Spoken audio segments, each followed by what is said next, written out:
Muy buenas tardes, estimados amigos participantes, público en general. Estamos en esta fiesta de la astronomía, el Día Internacional de la Astronomía, y en esta ocasión aperturamos el bloque número 3 con numerosas e interesantes conferencias de distinguidos y reconocidos científicos a nivel nacional e internacional. En esta ocasión nos toca presentar a nuestra parte el panel número 4, que es el panel titulado ¿Para qué necesitamos estudiar el espacio?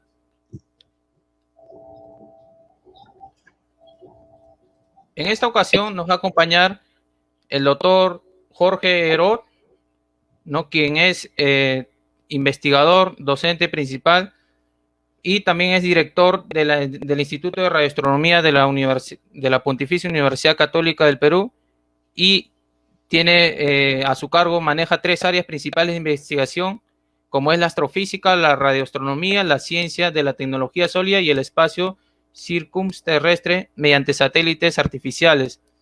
También nos acompañará en este panel el ingeniero electrónico Juan Jave.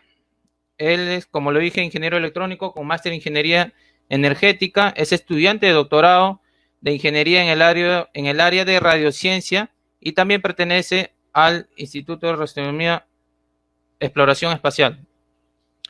Igual manera, tenemos la participación de la ingeniera Jacqueline Silva Martínez. Ella tiene el grado de maestría en Ciencias Aeronáuticas de la Universidad Aeronáutica Embry-Riddle. Disculpen si no lo menciono bien. Y también tiene una segunda maestría en Ingeniería Aeroespacial en el Instituto Tecnológico de Georgia. Ella trabaja en el Centro Espacial Johnson de la NASA, habiendo participado en numerosas misiones espaciales en análogos en este centro espacial muy importante, y quien también nos viene a acompañar para la discusión de este panel importante. Y para dar inicio, estamos dando la presentación con las palabras del doctor Jorge Herod, quien nos va a comentar y aclarar sobre todo la importancia de por qué es necesario estudiar el espacio, sobre todo en un contexto actual que nos encontramos. Adelante, doctor Herod. Muy bien, muchas gracias. Buenas tardes con todos, con toda la audiencia y también con las personas que me acompañan en este panel. Muy contento de estar con una ingeniera peruana del Cusco. Alilian Chupañacha. Alilian Kusikuni. Alin Runa Kategi. Y también con mi antiguo alumno, colega, Juan Jave, que trabaja conmigo en el Instituto de Radioastronomía. Ambos excelentes para tocar un tema tan importante como por qué hacer trabajo, por qué hacer investigación, por qué conocer más del espacio. Es un tema que es fundamental para todos nosotros los habitantes de este planeta. Y voy a comenzar con algunas cosas un tanto profundas, de trascendencia, que las pensamos poco, pero vale la pena tomar esto para iniciar, porque nos va a orientar a entender por qué el espacio es tan importante. ¿Por qué? Y la otra parte es por qué lo tenemos que hacer en el Perú también. Primero, el hombre, las mujeres también, por supuesto, pero el hombre, como sabemos, es un género en la familia de la vida, ¿no? Y estamos, la humanidad, el Homo sapiens, y la palabra hombre viene de ahí, de Homo sapiens, y obviamente no se refiere al género, se refiere a la especie. El Homo sapiens siempre ha sido curioso. Nos distingue algo fundamental de los animales. Nos distingue una inteligencia, una toma de conciencia, que también sabemos que existen los animales en diferentes grados. Todo depende de la cantidad de neuronas que tiene cada animal en la cabeza. Pero nosotros hemos empezado desde el primer momento que empezamos a ser Homo sapiens, comenzamos a pensar en cómo hacer las cosas mejor y más rápido y entender un poco el medio ambiente. Y eso significa tecnología y ciencia. Tecnología es saber hacer algo. Tecnología no son los implementos, como muchas veces se dice, por ejemplo, que un celular es tecnología. No, el celular maneja una tecnología, está hecho con una tecnología, está concebido, pero no es la tecnología. La tecnología es el saber hacerlo. Tan tecnología es hacer un buen ceviche, por ejemplo. Entonces, eso es muy importante. Y la ciencia es el saber y el aprender a saber hacer respetando leyes fundamentales del método científico, cosa que la humanidad, el Homo sapiens, recién aprende de manera sistemática a partir de los años 1600. Esto es fundamental porque nos va a orientar por qué hacemos algo en el espacio. Salimos del África 5 veces. Hay 5 migraciones importantes, más o menos alrededor de los 250.000 años en el pasado. Salimos varias veces del África a explorar, viendo qué cosa había más allá. ¿Qué cosa hay más allá de aquel árbol en el África? En la zona del Perú era qué hay más allá de aquel cerrito, ¿no? Está más allá de aquel cerrito. Chajayorco, Jepalia Pincashan. Está ahí atrás de aquel cerrito. ¿Qué cosa hay? Bueno, eso es lo que nos motiva ahora. ¿Qué cosa hay más allá de la atmósfera terrestre? ¿Qué cosa hay más allá de la Luna? ¿Qué cosa hay más allá del sistema solar y de nuestra galaxia? ¿Cómo es este ambiente donde estamos? Al Homo sapiens le significó entrar a conocer el mundo. Ahí comienza la globalización. La globalización no es de ahora. La globalización empezó hace 250.000 años y comenzó a esparcirse por todas partes. Primero por el subcontinente del Medio Oriente, pasó al Asia, pasó a Europa. Del Asia continuó por el norte, por la China, Mongolia, subió por arriba, cruzó el estrecho de Bering, congelado en esa época del deshielo de la última era glacial, pasó a América. Y en América se distribuyó por toda América. Y en Europa lo mismo. Somos los mismos que salimos del África. Y descendemos, como sabemos, de una familia prima de los simios. Y venimos de los simios de hace 4 millones de años. Esa es la historia de la humanidad. ¿Qué cosa va a pasar en el futuro? Vamos a seguir explorando. Estamos camino a salir de la Tierra. Estamos acercándonos a la orilla del océano cósmico, como decía Carl Sagan. Estamos explorando. Recién estamos empezando a hacer nuestras primeras mojadas de pie en este océano, en la playa de este océano cósmico. Nos falta muchísimo por recorrer. Y eso tiene que ver con nuestra capacidad. No me queda la menor duda que esa va a ser la tendencia de la humanidad. Ahora, ¿por qué hacer ciencia en el Perú? Muchas veces me he encontrado con esta difícil posición. ¿Para qué invertir en hacer ciencia, desarrollar tecnología, ser innovadores, crear nuevas cosas, si tenemos tantas necesidades? Y siempre mi respuesta desde hace muchísimos años es: tenemos muchísimas necesidades porque nunca nos hemos dedicado a hacer cosas importantes, a buscar conocimiento por nosotros mismos. Eso es fundamental. Siempre lo ha sido. Y fíjense ustedes, el Perú antiguo lo hacía. El Perú antiguo tenía una mezcla fundamental entre el conocimiento y la aplicación práctica.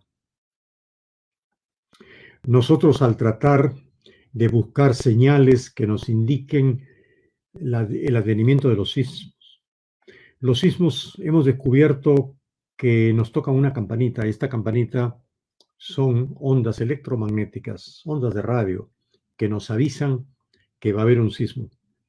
Y nos hemos dedicado a estudiarlas, a ver cómo se producen, cómo las amplificamos, cómo las detectamos, cómo las correlacionamos con los sismos, cómo las podemos utilizar para triangular y saber dónde se produce el sismo. Yo hice algunos experimentos en NASA, en el centro, en Ames Research Center en California.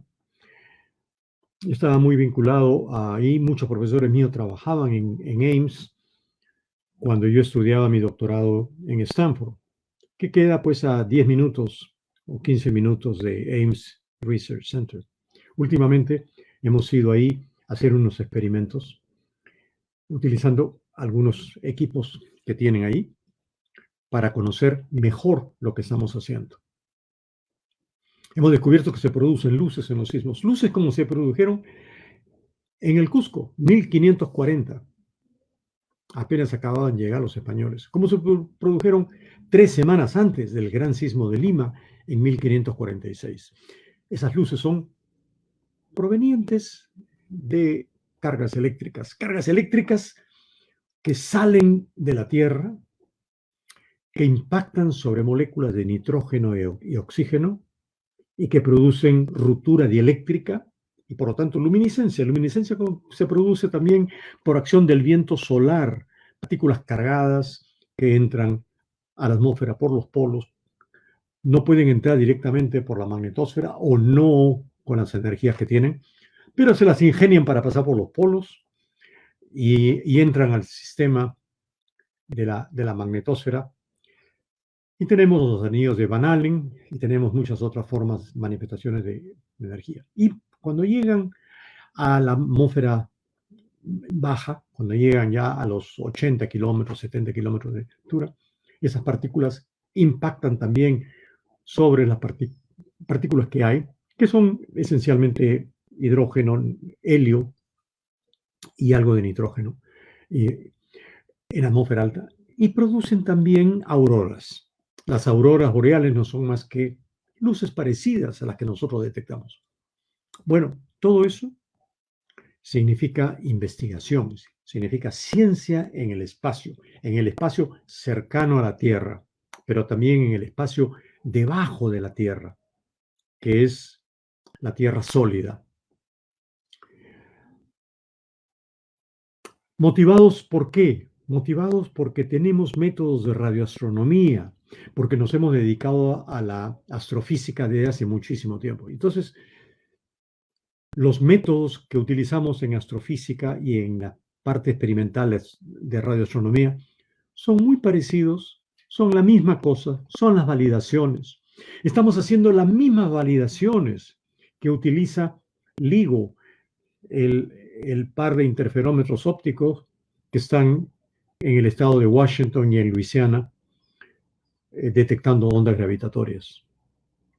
Primeras ondas gravitatorias recibidas en septiembre del año 2015, verificadas, dadas a conocer en febrero, el 11 de febrero del año 2016, y fotografiadas. Yo hice una charla en la última reunión que tuvimos antes de la pandemia, en abril del 2019, sobre las primeras fotografías de un agujero negro.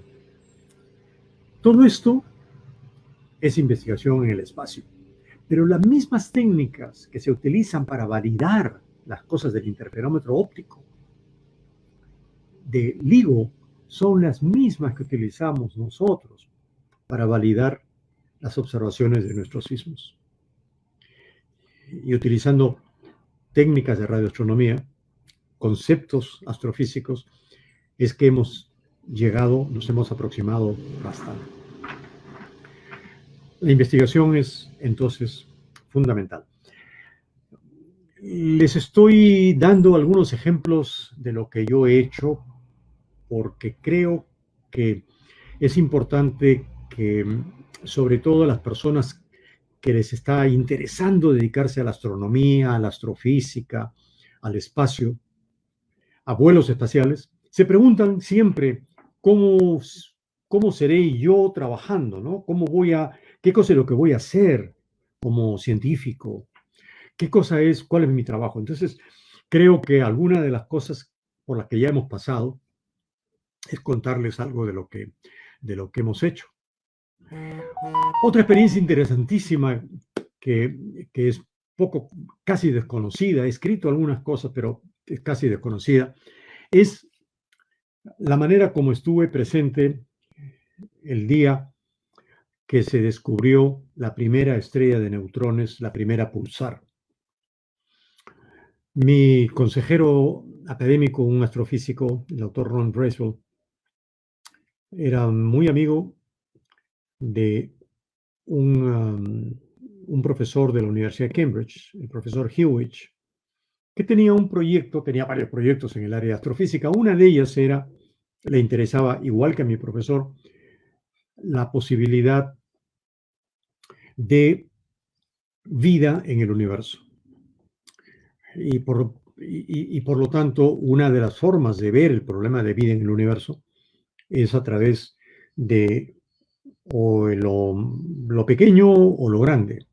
Lo pequeño me refiero a vida microscópica, a pequeños seres unicelulares, eucariotes o células, gérmenes, etc. Esa es una posibilidad. La otra posibilidad es lo grande, la parte astronómica, la parte de civilizaciones tecnológicamente avanzadas que nadie cuestiona la posibilidad. Las probabilidades, la mayoría de científicos piensa que las probabilidades son casi 1 de que encontremos vida en otros lugares del universo, si es que se encuentra, por las dificultades que eso significa desde el punto de vista físico. Pero en fin, Hewitt trabajaba con una alumna que estaba haciendo su doctorado. Estaban trabajando en cintilaciones interestelares. Y entonces, la pregunta es, ¿qué hacemos con esta señal, profesor Hewitt? Le dice la chica, que después he descubierto que más o menos era de mi edad, más o menos estaba en la misma etapa, le faltaba más o menos 1 año para terminar su tesis. Ella había terminado de construir un radiotelescopio para ver cintilaciones intergalácticas. Y comienza a ver estas señales pulsantes. Y descubre estas señales pulsantes y va con el material que aquí lo tengo. Ojalá tengamos tiempo para verlo. Voy a compartir mi pantalla rápidamente y le voy a mostrar una de las primeras vistas. Y aquí tenemos estas primeras vistas.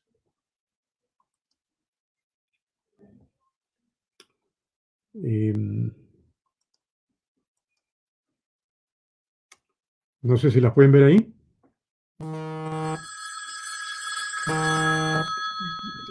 Parece que no. Y creo que seguimos. A Jacqueline, que la veo bien ahí, ¿puede levantar la mano si ven mi pantalla bien? ¿No la ven? Todavía no se ve. Cancelamos y seguimos nomás. Entonces, el problema es, ¿qué hacemos con estas señales? Y el profesor le dice, vamos, déjamelo que lo voy a pensar. Este era un experimento del profesor Hewitt. Entonces, lo primero que hace es llamar por teléfono a su amigo, que había estudiado con él, el profesor Ron Bracewell, mi consejero académico, había estudiado en Cambridge, había hecho su doctorado en Cambridge. Y le dice, tú que tienes un telescopio de 50 metros de diámetro en Stanford, ¿por qué no miras estas señales y me das tu opinión? Cosa que es muy común entre colegas cercanos, amigos, que saben que no le van a piratear la información y comparten las primeras señales. Entonces le envía las señales y él lo primero que hace es toma posesión del telescopio un día jueves 28 de enero del año 1968. Justo el día que yo tenía que usar ese radiotelescopio. Yo estaba haciendo mi tesis de doctorado utilizando el telescopio de 50 metros de diámetro ahí en la Universidad de Stanford, en una colina. Y entonces, lo único que llego yo en la mañana, a las 8 de la mañana, para usar el telescopio que todo el día era para mí. Doctor, disculpe, le quedan 2 minutos. Nada más, perdón. 2 minutos. Ya, termino ahorita. Sí. Y lo único que me quedó fue no trabajar ese día. Pero ese día, el grupo de profesores que estaban ahí reunidos exploraron lo que había recibido el profesor, la alumna, el profesor Hewitt, y determinaron que eso no eran señales de una transmisión tecnológicamente avanzada, sino era posiblemente un nuevo tipo de estrellas, la estrella de neutrones que funcionaba como una pulsar. Y así fue. Y eso se publicó en el mes de febrero del año 68 y luego Hewitt, 4 años después, recibió el Premio Nobel de Física por el descubrimiento de las estrellas de neutrones. Eso es parte de lo que he hecho. Y el tiempo se me ha acabado, pero el mensaje de todas maneras es no perdamos la costumbre de investigar. Nacimos investigadores, el género humano es investigador por naturaleza, y explorar en el espacio, investigar en el espacio, es la tarea de la humanidad de ahora en adelante. Así es que bienvenidos a todos los que quieran hacer investigación a futuro. Hay mucho que estudiar, hay mucho que trabajar, hay mucho que hacer, pero el país y la humanidad lo necesita. Así es que suerte en la aventura. Muchas gracias.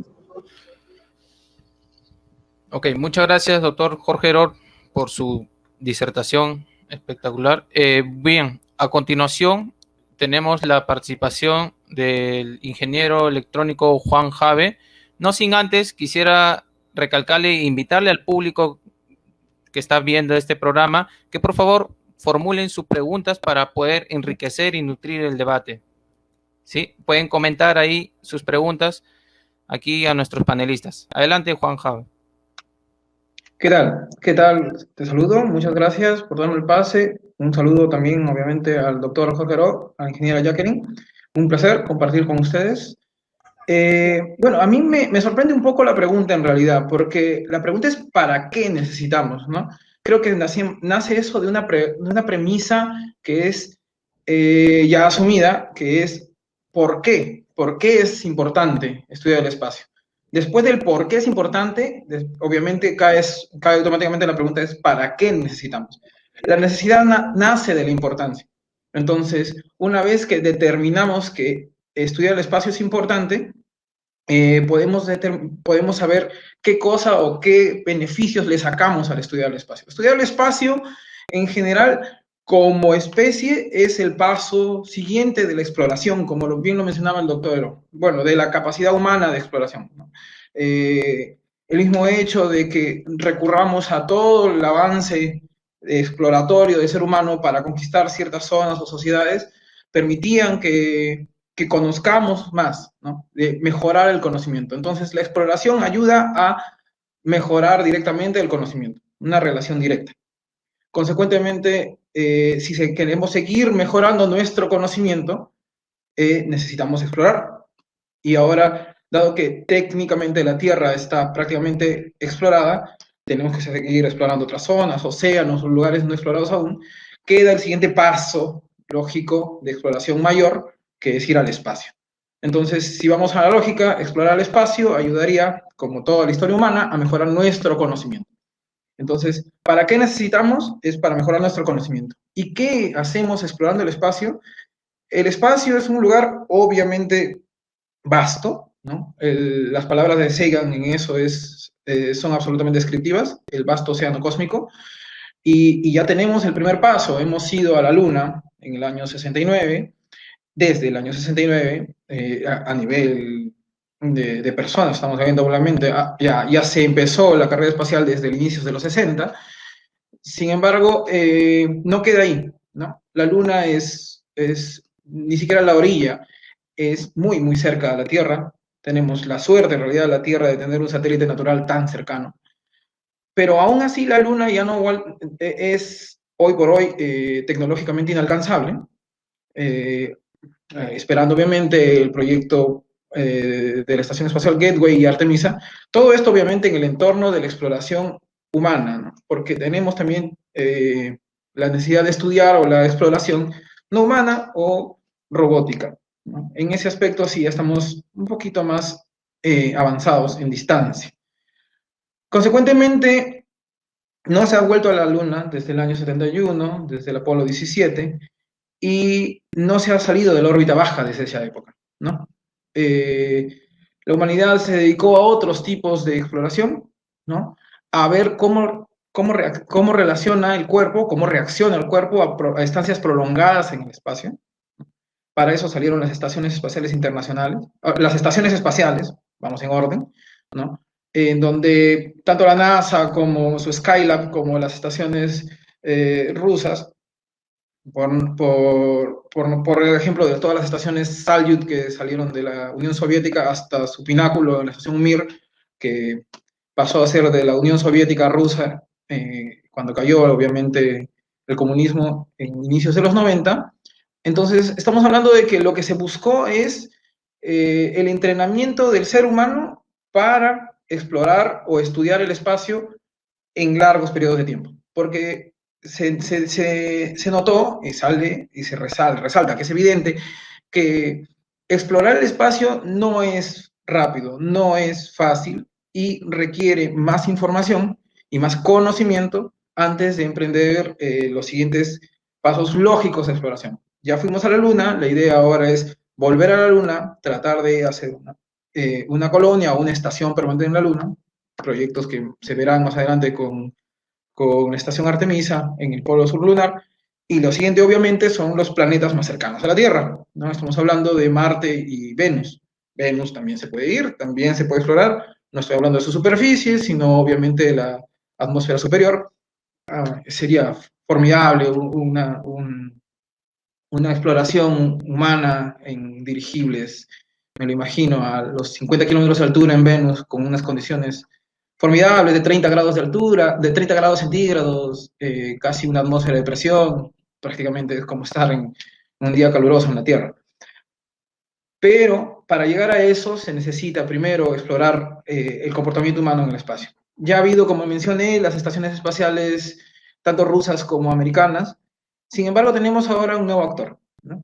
Hoy quería hablarles un poquito sobre cómo China, siendo un país que empezó después que sus pares americanos y soviéticos, hoy se ha convertido en la voz cantante en muchas de las nuevas tecnologías que se están desarrollando para la exploración espacial.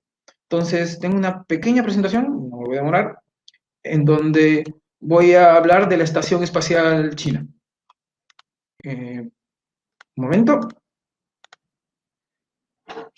Y tenemos... Por favor, quisiera saber si se ve, no puedo ver las dos pantallas a la vez. ¿Alguien que me confirme, si fuera tan amable? Todavía no se ve, Juan. Ya, en un minuto supongo que se demora en cargar. Mientras tanto, la Estación Espacial China es, bueno, es su tercera estación espacial, vamos a decirlo así. No, ya se lanzaron dos estaciones anteriores. La primera es una estación que ambas ya fueron visitadas por tripulación, pero no son estaciones permanentes. Recordemos que hoy por hoy la única estación permanente en órbita es la Estación Espacial Internacional, de colaboración americana, japonesa, europea, soviética y canadiense. ¿Se puede ver ya mi pantalla todavía? No, todavía no, Juan. Ah, ahora sí, perfecto. Ok, estamos hablando de la Estación Espacial China, o China Space Station, CSS, en las abreviaciones que voy a usar, o bueno, su nombre en mandarín, que para su caso vendría a ser Estación Espacial Tripulada China. La estación que se ha lanzado esta vez tiene un módulo central de 3 bloques que se llama Tianhe. Esta es una foto del módulo Tianhe antes del lanzamiento.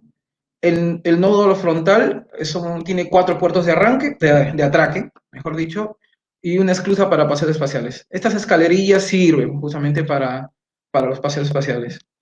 Esta es una muy buena imagen, en realidad, del módulo Tianhe antes del lanzamiento. Como se puede diferenciar acá, tiene claramente los 3 bloques. Este módulo tiene 100 metros cuadrados, de metros cúbicos, estoy hablando mal, perdón.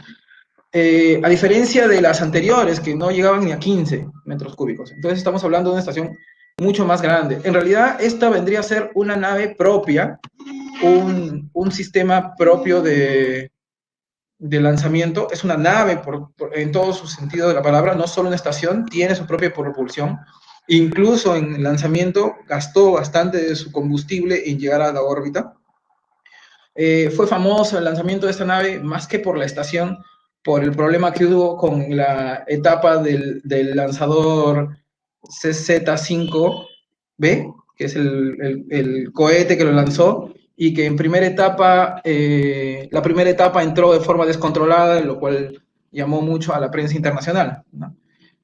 Ahora, ese es el famoso lanzamiento. Este es el lanzador chino más potente en la actualidad, el C-65B.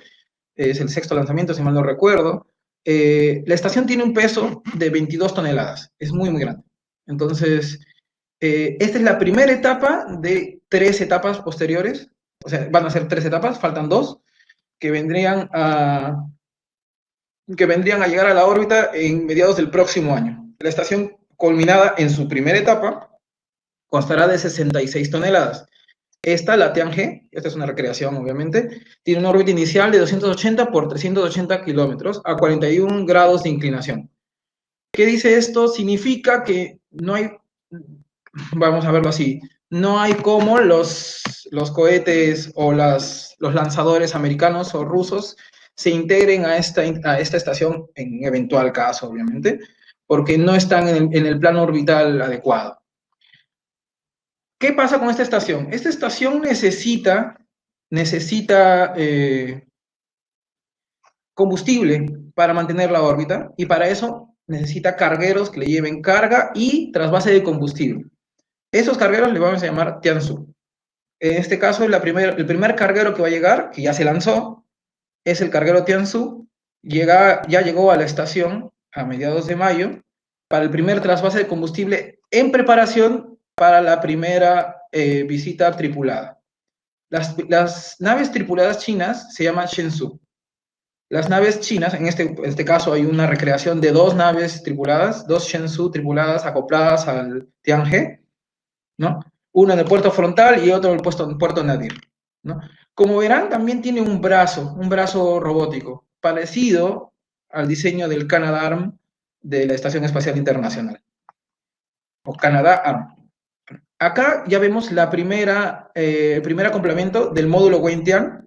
Este es el módulo que estamos hablando. Acá está el carguero Tianzhou. Esta es la estación. Y este es el nuevo módulo que se lanzará a mediados del próximo año, el Wentian. Después vendrá el siguiente módulo, el Mengtian, que también tiene 22 toneladas, finalizando con una estación tipo T, digámoslo así. Y finalmente tendría una capacidad en órbita de 66 toneladas y capacidad para tener tripulación permanente. Esta es una imagen de la primera fase, porque no se quita que de repente tengan expansiones a futuro, de cómo será la Estación Espacial China una vez culminada. Acá podemos ver un carguero una nave de tripulante, esto es un carguero Tianzu, una nave tripulada Shenzhou, y los 3 módulos, acá hay otra nave tripulada Shenzhou, y acá hay 3 módulos, el que ya se lanzó, Tianhe, y los otros 2 módulos que se lanzarán el próximo año. Más o menos el plan de lanzamientos es este, ya se cumplió el lanzamiento del Tianhe, el próximo año se lanza el Tianzu, que estos son cargueros, recuerden, todos los cargueros son Tianzu. Entonces lanzamos un carguero y después va una nave tripulada, el Shenzhou 12, que regresa en septiembre. Luego en septiembre, después de regresar, se lanza otro carguero, el Tianzu 3, y luego se lanza otra tripulada, el Shenzhou 13. Luego hasta marzo. Luego se lanza otro carguero, igualito, otro lanzamiento de una nave tripulada. Después la 14, es muy importante, en mayo del próximo año, porque va a ser la que controle el acoplamiento de los 2 módulos de gran tamaño para la estación, el Wentian y el Mengtian. Finalmente, en octubre, se lanza otro módulo de carga, otro carguero, el Tianzu 5, y se lanza el Shenzhou, el tripulado, para el relevo. Este es el único momento en que van a haber 2 tripulaciones en órbita, y desde este momento, desde noviembre del 2022, ya la estación tiene tripulación permanente. Esta es una muy bonita foto que llegó el día de ayer, antes de ayer para ser exacto, de la etapa del descenso de Tianwen 1 en la superficie de Marte. Ya desplegaron su rover, China también tiene exploración marciana, y está haciendo la voz cantante en este tipo, o sea, no la voz cantante, obviamente la NASA es mucho más avanzada en este nivel, pero sabe mucho. China ha dado grandes pasos para esto, tanto en la exploración en estaciones espaciales, exploración lunar y en exploración marciana próximamente. Muchas gracias, disculpen el tiempo que me he tomado. No, sin duda, muy interesante tu intervención, Juan, y de verdad que esto nos va a ayudar bastante para entender por qué es que necesitamos estudiar el espacio. A continuación tenemos la participación de la ingeniera aeroespacial. Ella es peruana, cusqueña, como ya lo presenté, y sobre todo que trabaja en el Centro Espacial Johnson en Houston de la NASA, la ingeniera Jacqueline Silva, quien nos acompaña en esta ocasión, y también aprovechar de este espacio para agradecer su participación y nos pueda comentar en especial grato su experiencia, ¿no? Desde en NASA, cómo se viene desarrollando. Tengo entendido que ella está aportado en misiones como el rover Curiosity, y me parece que también está trabajando con las misiones de exploración de enviar humanos a Marte. Entonces, quizás desde ese punto de vista nos pueda comentar su experiencia y absolver esta pregunta que nos hacemos en el panel: ¿para qué necesitamos estudiar el espacio? Adelante, ingeniera aeroespacial. Sí, buenas tardes con todos. Voy a compartir mi pantalla y si me dices cuando puedan ver. Ya no los puedo ver ahora. Sí, perfecto, se ve bien. Ok. Bueno, yo soy Jacqueline Silva Gamarra de Martínez. Ahora estoy viviendo aquí en Estados Unidos. Yo hice la secundaria hasta cuarto de secundaria en Cusco. Antes de venir a Estados Unidos terminé la high school o la escuela secundaria aquí y fui a diferentes universidades graduándome de ingeniera aeroespacial. Actualmente estoy trabajando en NASA Johnson Space Center. Tenemos 10 centros de NASA a través de Estados Unidos. Y Johnson Space Center se encarga de las misiones humanas hacia el espacio. Y seguro han escuchado sobre esta misión de Artemis o Artemisa, que es el programa en general, es como una paraguas de varios programas que se quieren hacer para volver a la Luna y como un paso y a Marte también. Ven aquí que hay varios vuelos que se van a hacer en diferentes fases. La idea es de mandar unas misiones precursoras hacia la Luna primero, así como rovers y otros payloads que van a estar yendo antes, y después se va a mandar una parte de Gateway, que es el programa en el que trabajo ahora, que va a ser una estación como la que tenemos de la Estación Espacial Internacional, pero esta estación va a ir rotando alrededor de la Luna. Lo que hace esto es de que nos da la sostenibilidad que necesitamos para una misión a largo plazo, ya que no, como va a estar rotando, podemos ir a diferentes sitios de la superficie lunar. La idea es de que también hay 3 compañías que han estado diciendo que van a llevar sus bases lunares que es del programa de Human Landing System, y ahora último se escogió a SpaceX como la compañía que iba a hacer ese servicio para la NASA, pero están todavía en debates para ver que si se puede añadir uno más.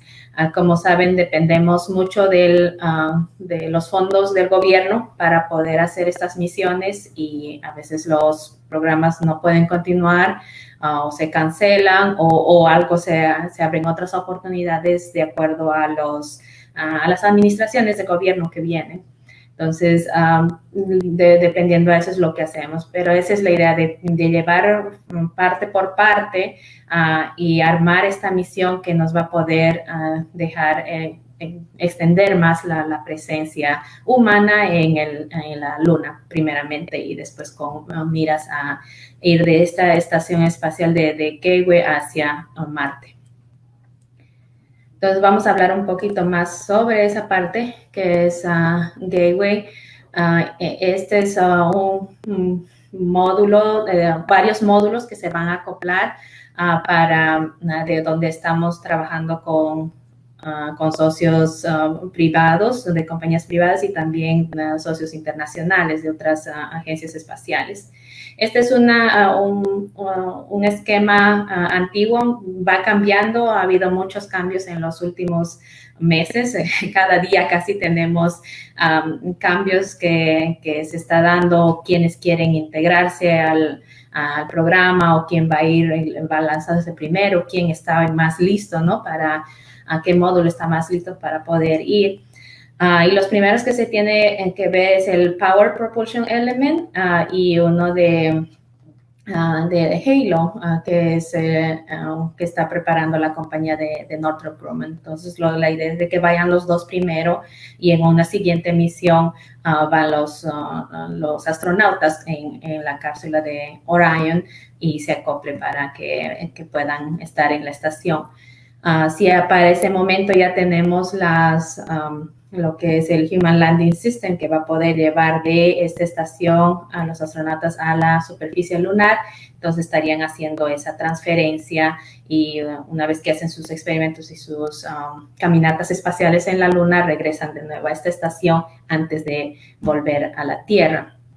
Ahora hay algunos que dicen, ¿por qué no hacemos algo como Apolo, ¿no? Directamente ir y ya, pero eso no nos da la sostenibilidad que estamos queriendo, porque simplemente es ir allá, ¿no? Poner otro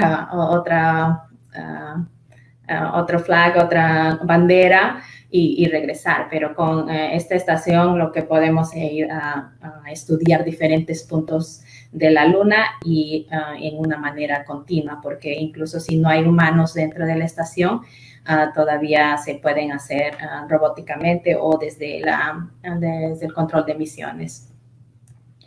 Entonces, hay mucho ingeniería acá. Es parte del panel, es de saber cómo, por qué estudiamos o para qué estudiamos el espacio. Y al tener este tipo de programas nos ayuda a expandir nuestro conocimiento, ¿no? Ver qué oportunidades hay para que podamos aplicarlas. Y mucho de esto de sistemas en lo que estoy trabajando actualmente es soy líder de lo que es Human Systems Integration. O sea, toda la integración que tenemos que tener para este diseño, que sea hardware o software, con el humano. Ya no es la idea de solamente hacer una cápsula tipo Apolo, tipo Soyuz, y ver cómo metemos al humano ahí, ¿no? Sino que ahora tenemos que pensar en el diseño, diseñar para el humano, para que pueda hacer su trabajo bien, porque si las cápsulas no les permite hacer un trabajo bueno, entonces van a estar yendo allá a perder tiempo valioso que los astronautas tienen para poder hacer cosas de ciencia. Entonces, de esa parte de para qué estudiamos, es para eso, ¿no? Para ver qué riesgos puede haber si es que estamos haciendo estructuras de la Luna y de Marte. Tenemos que hacer un balance entre lo que es la seguridad, la masa, cuánto va a pesar y el costo de estas estructuras y aquellos aspectos psicológicos que pueden haber dentro de las personas que van a estar yendo. Entonces, todo también es un tipo de mercadeo que se tiene que hacer, ¿no? Si queremos involucrar a la industria para que vea que return of investment, que le decimos, retorno de la inversión que han puesto para estas estructuras. Se hacen muchas evaluaciones antes de que podamos mandar algo al espacio. Aquí estamos dentro de la cápsula de Orión, los ingenieros tratando de ver cómo vamos a hacer las pruebas con los astronautas. Y cuando se hacen las pruebas, ahí vemos cómo van a operar, si es que pueden hacer todas sus actividades a menor riesgo cuando están en el espacio o cuando hacen el reingreso. Ahí se ve todo lo que es los displays también, ¿no? Que ellos puedan alcanzar esos displays, que puedan ver, que la luz no les afecte. Son evaluaciones que se hacen antes de que se vaya ya. Hay muchos de factores humanos aquí. Otra de las aplicaciones que se hace por el estudio del espacio son las observaciones terrestres, ¿no? Desde la Estación Espacial Internacional podemos ver qué es lo que está pasando en la Tierra y cómo podemos ayudar de esa forma. Cuando hay desastres naturales y desde ahí pueden captar las imágenes, podemos ver y prepararnos mejor para esas situaciones. Otras de las aplicaciones son la robótica. Hablamos, creo desde ayer estaban comentando del robot Curiosity. Ahora tenemos el Perseverance, que ya están nuestros rovers en Marte. Como me presentó, sí, trabajé en la misión de Curiosity antes haciendo pruebas de verificación y validación del brazo robótico. Y al hacer todas estas pruebas estamos viendo qué instrumentos van a funcionar mejor en una superficie, ¿no? de otro planeta.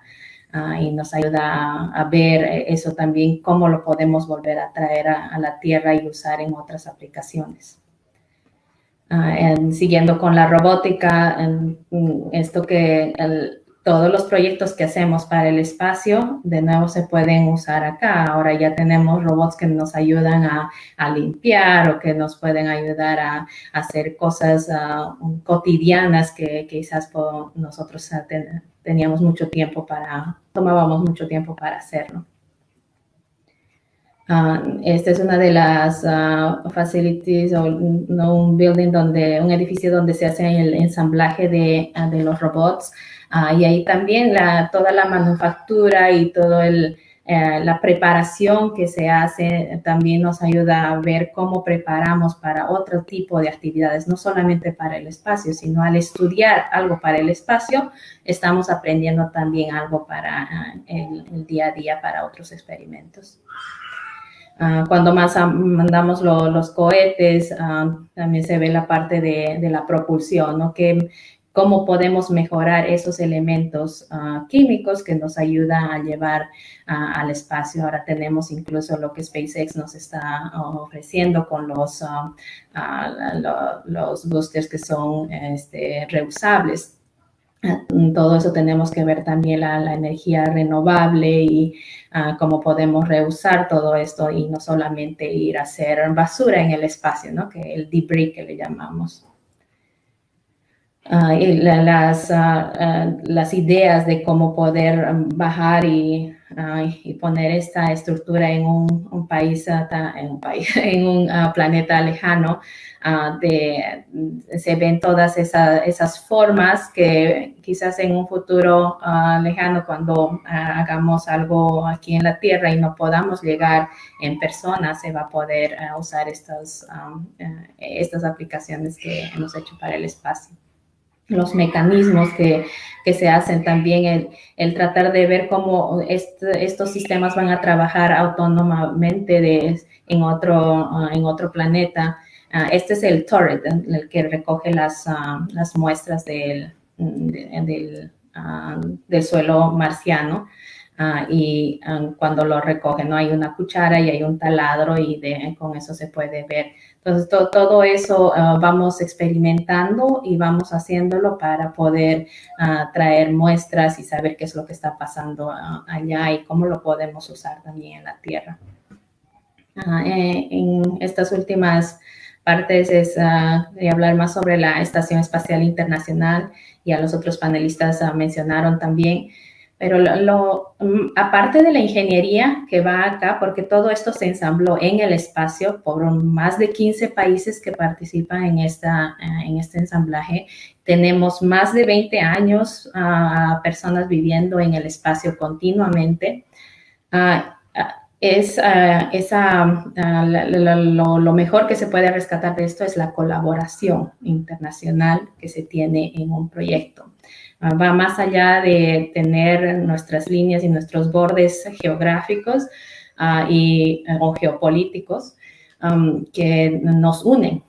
Y eso tenemos que verlo desde esa perspectiva, ¿no? De cultura, de colaboración y no cerrarnos solamente a trabajar en nuestros equipos, sino a abrir. Claro que hay complejidades que puede haber en un proyecto tan grande cuando hay varios participantes, pero de eso se sacan las mejores ideas, ¿no?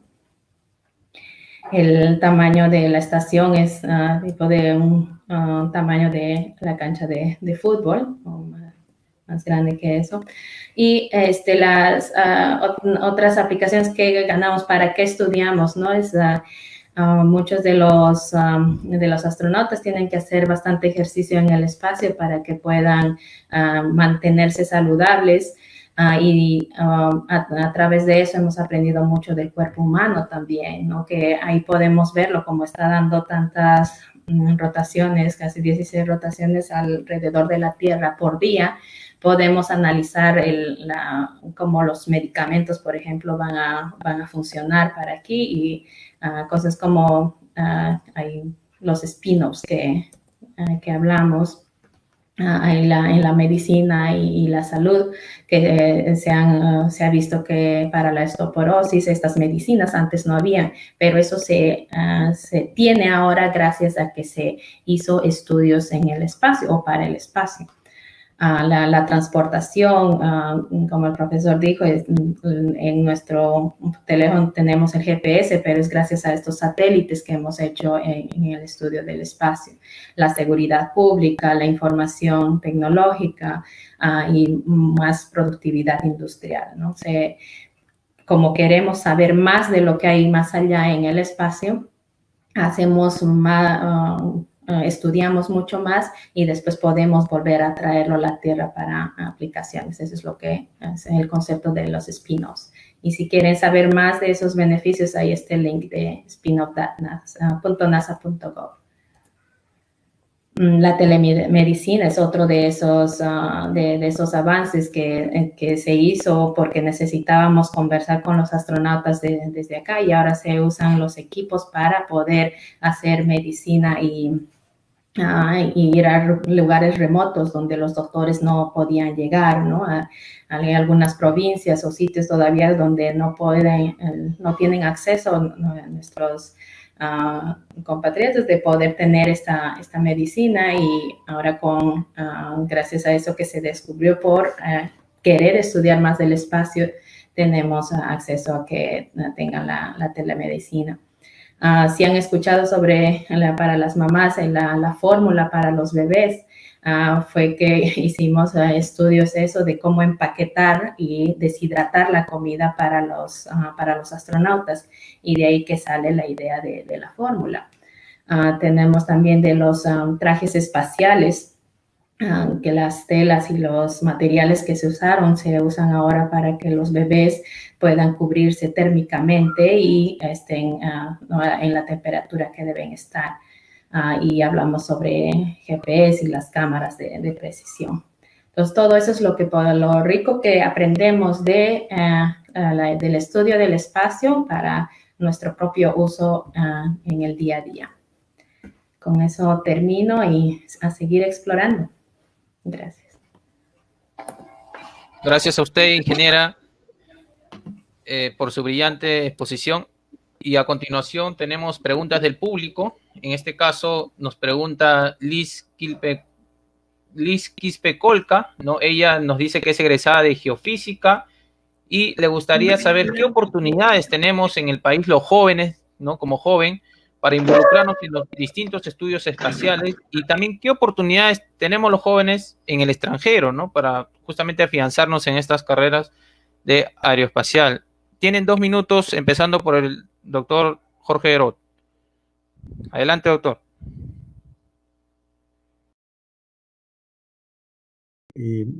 Trabajo en el extranjero es fundamental en la ciencia. La ciencia es universal y por lo tanto no tiene barreras, y es necesario que nos juntemos. Pero también es muy importante encontrar la manera de que los jóvenes que salen afuera también regresen al Perú. Es imposible decirle a alguien dónde tiene que vivir o dónde tiene que trabajar.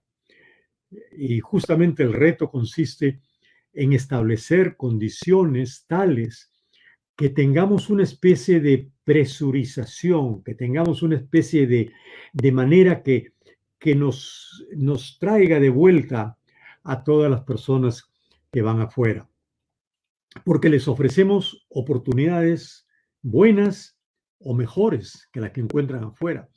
Eso fue lo que ocurrió con nuestra generación, con mi grupo. Nosotros fuimos un grupo de 12 personas que salimos afuera a estudiar, y el propósito es que regresáramos todos a hacer investigación al Perú. No firmamos ningún compromiso de retorno. Sin embargo, los 12 no pensamos otra cosa más que regresar al Perú, porque trabajamos en un ambiente que se había preocupado de eso. Y habían 2 áreas importantes con los mejores instrumentos del mundo. Uno en sismología y el otro en la física de la alta atmósfera y del espacio. Yo estaba entre ese grupo. Éramos más o menos 6 y 6 en cada grupo. Pero les aseguro que a pesar que yo quería regresar al Perú por mi ceviche, por mi marinera o por mi huaylas, y en fin, lo que me gusta bailar, cantar, la familia, mis amigos, etcétera, les aseguro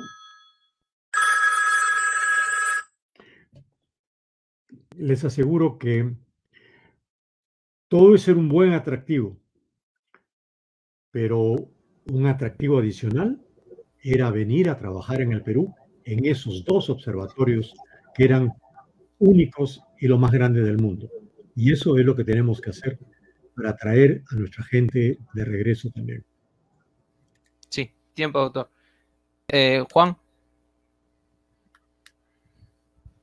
Mira, es curioso porque en realidad coincido en el aspecto que el doctor, con que no se le puede decir a alguien qué camino tomar. Lo que sí le puedo hablar un poquito es de la experiencia personal, que seguramente también la ingeniera Jacqueline tendrá una gran experiencia para contar, porque ella trabaja en NASA. Uno busca lo que quiere hacer, en realidad, ¿no? Las oportunidades en Perú, dado que no existe propio una carrera de ingeniería espacial o en realidad astronomía, directamente como astronomía, pues tienes que buscar o ramas afines o algo que te lleve a llevar a eso, ¿no? Actualmente yo hago un doctorado que espero se pueda culminar con la Universidad de Morehead State en los Estados Unidos, sobre radioastronomía, ¿no? Es una de las ramas de las ciencias que me gusta. Yo soy ingeniero electrónico, pero también hice experiencia internacional haciendo energía. Sin embargo, yo ya trabajé en el Instituto de Astronomía y en realidad la ciencia, el estudio de la radiociencia, el estudio de la astronomía en general, es algo que me ha llamado toda la vida. Consecuentemente, cada vez que yo veía un curso, una capacitación o una rama relacionada a la astronomía, pues trataba de incluirla y anexarla a mi capacitación personal. Creo que el Perú tiene ahí un pequeño déficit en ofrecer más eso al alumnado. Sin embargo, no es que el déficit, no es que estemos en cero. O sea, para responder la pregunta de que cuál es el camino, la guía para darles, es simplemente buscar y buscar bien, y tratar de anexar cualquier capacitación o cualquier ayuda a tu capacitación personal. Eventualmente, buscar la experiencia internacional es absolutamente necesario, que te permita justamente conocer otras personas, conocer otras opiniones y conocer otras formas de enfocar, no solo por la astronomía, sino el enfoque científico que hay.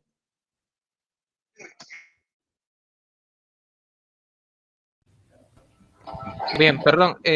Jacqueline Silva, ingeniero, un ratito, solamente para complementar, aquí hay una pregunta también de Darío que se relaciona con el tema bastante. Nos dice que él es ingeniero electricista de la UNSA y al postular a esa o la NASA le han pedido el requisito, ¿no?, de tener la ciudadanía de dicho país. En este caso pregunta qué solución nos ofrece a los jóvenes recién egresados. Okay. Para usted, Jacqueline, adelante. Sí, sí. Bueno, de las oportunidades de allá, yo puedo hablar más de lo que conozco, que hay organizaciones, quizás no las universidades mismas, sino como el Mars Desert Research Station, tenemos un grupo allá bien activo. Tenemos varios que van a hacer los programas análogos, también con la Universidad Espacial Internacional. Estoy ligada, tengo mentees, soy mentora de varios alumnos de Perú, y sé que trabajan mucho, aunque así como yo hemos trabajado mucho para llegar y hacer diferentes actividades. Y como dijo Juan, hay que buscar esas oportunidades, ¿no? Quizás nosotros apoyamos de diferentes formas, ¿no? El profesor Jorge dijo, tenemos que regresar al país. En mi caso, no puedo, al menos ahora, las oportunidades están acá, pero no me olvido del país. Estoy todavía contribuyendo y haciendo cosas que puedo ayudar desde aquí, desde mi posición para los estudiantes de Perú. Hace unos años estaba hablando con CONIDE y con CITEC para que podamos hacer la vinculación con NASA para que puedan venir estudiantes a hacer las pasantías o internships aquí. Lamentablemente, cambio de gobierno, cambio de administración que tuvieron en CONCITEC, NASA ya había aprobado y CONCITEC y CONIDA no siguieron el proceso. Es una lástima. Ahora tenemos a alguien que está ahí adentro, está queriendo retomar eso, pero también va a haber otro cambio de gobierno, ¿no? Entonces tenemos que ver esas otros límites que hay, pero también seguir y si se puede, ¿no? Se puede continuar. Si ya han terminado su bachiller, ese acuerdo que se estaba haciendo es para los que no terminan, o sea, que están haciendo todavía su bachillerato y haciendo el título. Para la pregunta de que si ya han sido egresados, ustedes pueden aplicar directamente, pero o sea, hacia NASA como estudiantes internacionales. Para pasantía, y eso es lo que les recomiendo, porque para ser trabajadores full time sí van a requerir la ciudadanía y es un poco más difícil. Yo también entré como estudiante primero, entonces hay esa posibilidad, pero van a tener que agenciarse todo el proceso, ¿no? Desde el financiamiento al seguro social y todo lo que viene. Pero cuando uno quiere y lo puede y lo busca, se logra, ¿no? Es difícil, pero hay que tener mucho esfuerzo para lograrlo. Bien, interesante lo que nos explica ingeniera Jacqueline. Tenemos un poquito más de tiempo, nos informa, Y para dar paso a esta pregunta tan importante que creo que se hace en nuestro país hoy en día, ¿no?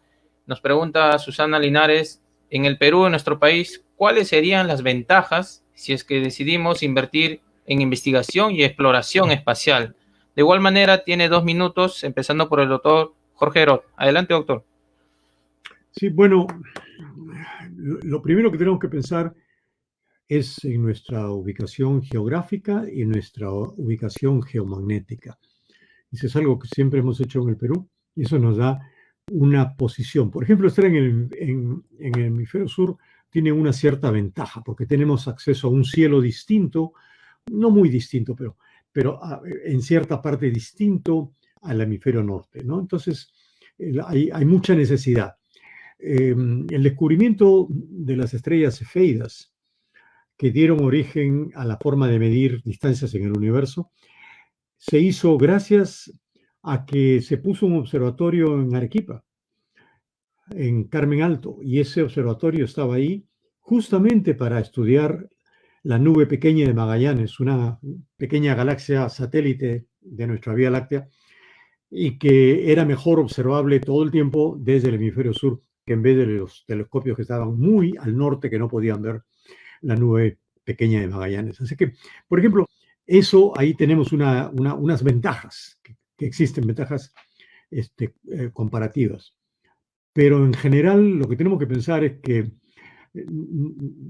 si tenemos la voluntad y de hecho tenemos la capacidad, entonces los peruanos podemos destacar en lo que querramos, si ponemos el esfuerzo. Claro, no vamos a ser campeones mundiales en todo. Si vamos a las Olimpiadas no vamos a ganar todos los retos, pero sí por lo menos podemos sacar algunas medallas de oro, ¿no es cierto? Y eso es lo que tenemos que hacer. En el espacio tenemos que sacar algunas, plural, medallas de oro. Y eso debería ser nuestro objetivo. Muy bien, doctor. Juan, adelante. Bueno, coincido en el aspecto de que sí, la ubicación geográfica nos da un plus porque, miren, la mayoría del desarrollo tecnológico en general ocurre en el hemisferio norte, en general. Y la capacidad de desarrollo tecnológico en el hemisferio sur está limitada, a lo cual nos podríamos integrar, ¿no? Por ejemplo, imagínense al Perú siendo parte del proyecto de la observación del agujero negro, es decir, agregando un radiotelescopio en Perú que complemente a los radiotelescopios de Atacama, ¿no? Que geográficamente Perú tiene también muy buenos cielos como para tener radioobservación. Y no solo radioobservación, sino observación en óptica o en infrarrojo. ¿A qué voy? Es que el desarrollo de la ciencia está por descontado, debería ser en todos los lugares. Perú no debería quedarse en realidad, estamos un paso retrasados. Y más bien, al estar retrasados, es una obligación avanzar y tratar de ponernos a la par. Es evidente que en el desarrollo científico y tecnológico Perú necesita poner un poquito más de ahínco para poder estar al nivel de instituciones internacionales. Ya después de eso, Perú puede colaborar, ¿no? Ya podríamos sacar nuestra bandera y decir, acá podríamos hacer ciertas capacidades o complementar ciertos proyectos internacionales, como ya lo hizo en su momento Chile, o Argentina, o Brasil. Consecuentemente, podríamos aprovechar nuestra posición geográfica y nuestro desarrollo tecnológico para ser parte de la red mundial de desarrollo de ciencia y tecnología. Y creo que es la importancia, ¿no? Llevar al Perú a ese nivel. Sí, Juan. Bien, por último damos pase a la ingeniera Jacqueline. Sí, en Perú tenemos la capacidad, todos somos muy inteligentes, nos las ingeniamos como podemos de lo que tenemos. Creo que eso también da esa perspectiva que podemos apoyar a un programa espacial cuando vamos a un sitio lejano y sin tener todas las comodidades que tenemos quizás en nuestros hogares, no las podemos ingeniar. Y esa es quizá la idea que también yo puedo aportar, ¿no? Se pasó cosas y quizás limitaciones que tenía al vivir en Perú, incluso llegando aquí. Puedo saber cómo añadir quizás en una de las bases que vamos a tener allá. Si no tenemos todo, cómo nos ingeniamos con lo que hay. Entonces, más usar lo que ya tenemos, que está aquí, en la capacidad de ingeniarnos ¿no? en las situaciones que estemos, y comenzar de poco. Los anteriores panelistas hablaron de la parte geográfica. Entonces, hablar sobre la parte de comenzar en poco, ¿no? Son diferentes aplicaciones que Perú puede aportar. Ahí quizás con si son abogados, ¿no? Pueden aportar con esa parte legal en el espacio, que todavía hay muchas, no se sabe exactamente quién va a ser dueño del espacio cuando vaya allá, todavía hay leyes que ver. Si son científicos o ingenieros que pueden aportar, quizás mandando un pequeño trabajo de investigación a la estación espacial y ver qué es lo que pasa, ¿no? No tratar de irnos y ver, podemos lanzar un cohete de acá, sino de qué parte, digamos, podemos ir a decir a Boeing o a Lockheed Martin, estas empresas que están construyendo las estaciones. Perú puede mandar, no sé, esta radio o este cable, ¿no? que a menor precio que los que están ofreciendo acá. Entonces, ahí ya están entrando con un pie a lo que es la parte industrial aeroespacial. Muy bien, ingeniera. Desde aquí le agradecemos a ustedes por ser parte de esta brillante panel, ¿no? De la importancia de estudiar el espacio hoy en día, que más se necesita hacerlo. Y bien, les agradecemos por sus ilustrativas palabras y poder invitarlo para que de repente más adelante nos puedan acompañar en futuros eventos del Día Internacional de Astronomía. Muchas gracias, doctor Heró, ingeniero Jave, y también igualmente con Jacqueline Silva. Muchas gracias.